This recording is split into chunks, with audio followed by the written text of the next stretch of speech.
Avital, certainly in the Army you dealt with these issues, but I saw the AJC put out a statement, I believe, in December, calling for steps toward its two-state solution, confidence-building measures, including these kind of economic steps. But is this just window dressing, just baby steps, or is there real value to what was decided on this week? A month ago, I visited the new industrial zone in Jericho, and what I saw actually was 39 examples of hopes. 39 examples because 39 contracts have been signed with different factories who are about to open the gates in that specific industrial zone. The crossing between Israel and Jordan, which will be eventually open 24/7, will actually serve as the gate to export from this industrial zone. I saw Palestinians with light in their eyes talking about this future economic situation in a very positive and optimistic way. But, Muhammad, you mentioned the quartet. And I remember in last July, the quartet issued a very long report. And a part of the report dealt with the issue of incitement, which was a huge chapter. So while I do believe in taking confidence-building measures and creating a positive environment when we have Greenblatt coming in and out of the country, these are all good signs. But with the ongoing incitement, which is so deeply rooted, and we saw today, this morning, an example which a Palestinian girl tried to stab a soldier and then was shot down.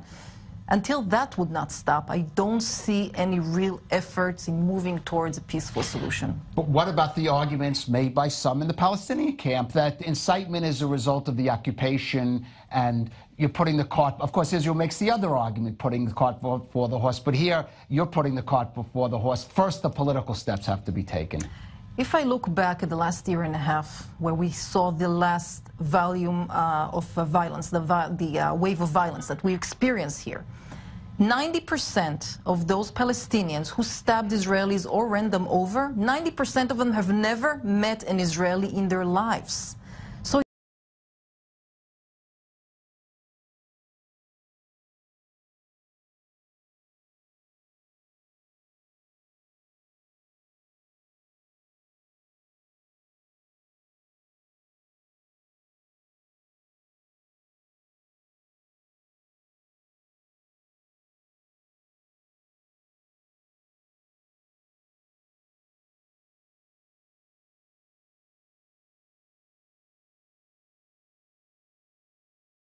Another thing, this industrial zone that you're talking about for Palestinians, they tell you as soon as an attack such as this one that took place this morning or any other attack happens, the Israeli army would shut down these areas, and it will have negative impact on these industrial zones.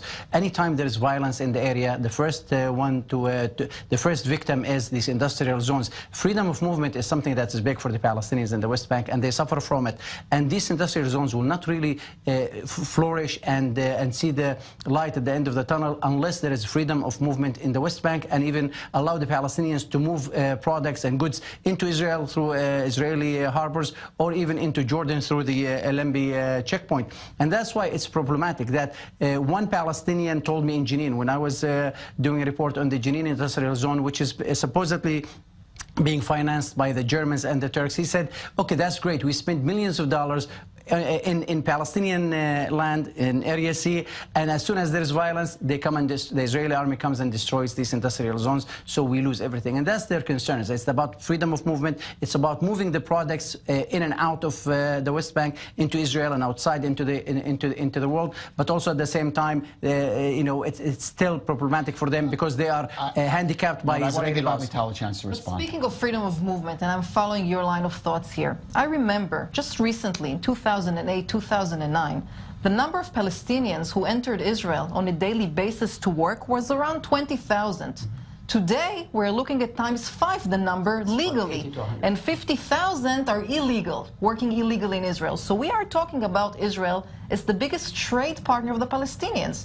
We're talking about steps that Israel has done in order to move forward the Palestinians, starting from allowing Arab Israelis to go in freely to all areas and shop, going to the erasing of the debt of the electricity company. So Israel is taking all these measures, but again, these are positive measures for sure. The problem is the leadership and the messages that it's coming down with to the population.